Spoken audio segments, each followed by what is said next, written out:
Imagine, for a moment, standing on a sunny hillside in Galilee more than 2,000 years ago. The sun bathes the lush landscape, a gentle breeze brushes your face, and a diverse crowd gathers, eager to hear what an extraordinary man has to say. This man is not an influential ruler, nor a renowned philosopher of the time. He is Jesus of Nazareth, someone who would alter the course of history with words that echo through the ages. What is about to take place is more than just a speech. It marks the beginning of a revolutionary message that would come to be known as the Sermon on the Mount. But what makes this sermon so extraordinary? What causes it, even after 2,000 years, to be read, reflected upon, and discussed by millions of people around the world? To answer this, we must understand not only the content of Jesus' words, but also their impact, both then and now. This sermon is not merely a collection of moral teachings. It is an invitation to a new way of life, a way of living that challenges established norms and calls us to a radically different perspective on happiness and purpose. The Sermon on the Mount begins with the Beatitudes, a series of statements that, from the very first words, capture the essence of a countercultural philosophy. Blessed are the poor in spirit, for theirs is the kingdom of heaven. With this opening declaration, Jesus directly challenges the prevailing mindset about success and happiness. In a world that often equates well-being and fulfillment with the accumulation of possessions and power, Jesus presents a paradoxical truth. True blessedness, or happiness, begins with the acknowledgement of our own spiritual insufficiency. But what does it mean to be poor in spirit? At first glance, it might seem contradictory.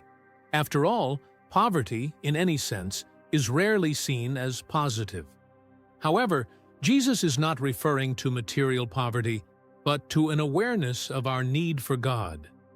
Being poor in spirit is to admit that, on our own, we do not have all the answers, and that we depend on divine grace to find a greater sense of purpose.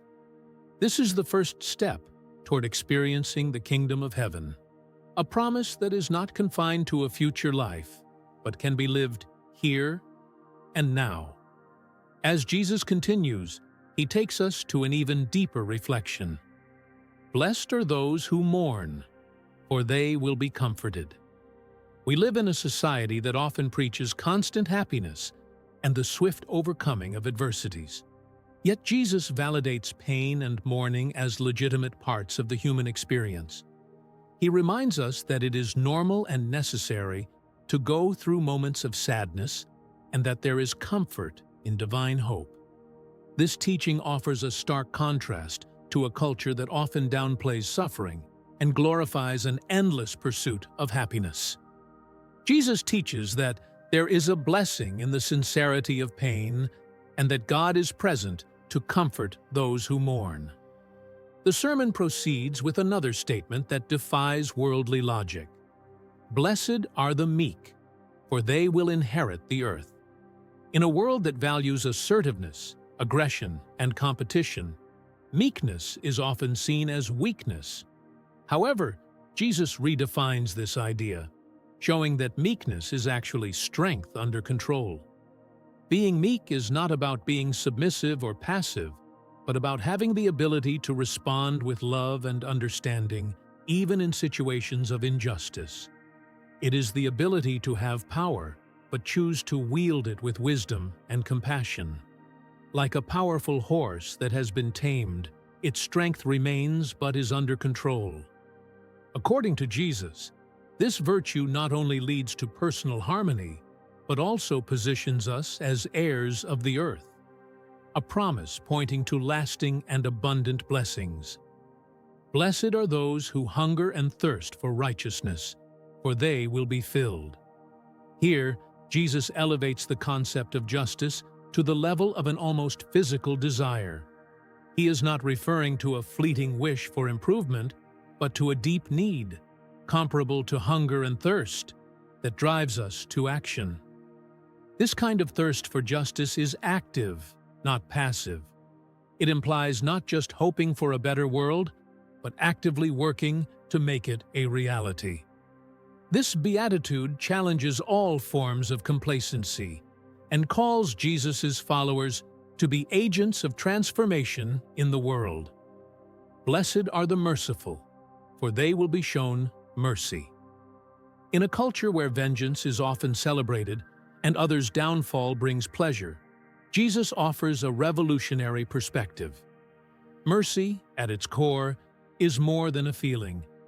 It is an action that involves forgiving when we have every reason to hold on to resentment. To be merciful is to choose compassion over retaliation, to see others with empathy even when they have wronged us. And Jesus' promise is clear. Those who show mercy will receive mercy. Another powerful statement is, "Blessed are the pure in heart, for they will see God." Here, Jesus delves into an issue that goes beyond outward appearances. He speaks of integrity and sincerity, being the same person in public as in private.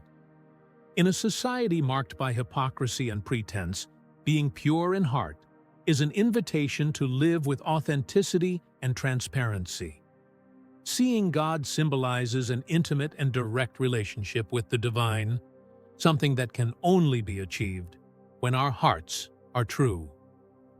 These Beatitudes continue to explore concepts that challenge conventional notions of success, happiness, and purpose. They are not merely inspiring words, they are a call to a life that contradicts the values commonly accepted by society. Each of Jesus' statements turns the established order on its head, proposing that there is a different and better path to true fulfillment. The beauty of the Beatitudes lies in how they redefine what it means to be blessed. They invite us to look beyond external achievements and focus on the inner virtues that bring lasting happiness.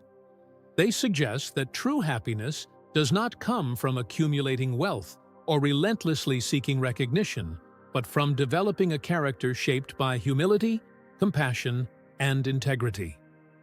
Jesus begins the Sermon on the Mount with these statements for a reason. He lays a solid foundation for the rest of his teachings, demonstrating that life in God's kingdom is unlike anything the world can offer. The kingdom of God is not a distant, unattainable promise. It is a reality that can be lived in the present as we strive to align our lives with these principles. Each beatitude is an invitation to reflect and act. They call us to question our priorities and reevaluate what it truly means to live a fulfilled life. Through them, Jesus invites us to a path that, while challenging and often contrary to the tide of worldly expectations, offers a joy and peace that transcend circumstances. I hope this video has provided a new perspective on the profound meaning of the Sermon on the Mount and how the Beatitudes can transform our lives and the way we see the world. If you enjoyed this content and felt it added value to your journey, I encourage you to like this video. It helps us know we're on the right track and motivates us to continue bringing meaningful reflections to you. This video is just the beginning of a 4-episode series where we'll further explore Jesus' teachings and their impact on our lives today. So, if you want to follow the next chapters of this series and not miss a thing, be sure to subscribe to the channel and activate the notification bell. This way, you'll be notified whenever a new video goes live. Thank you so much for being here and being part of this journey. Your presence matters, and together we can deepen our understanding and strengthen our faith. See you in the next video.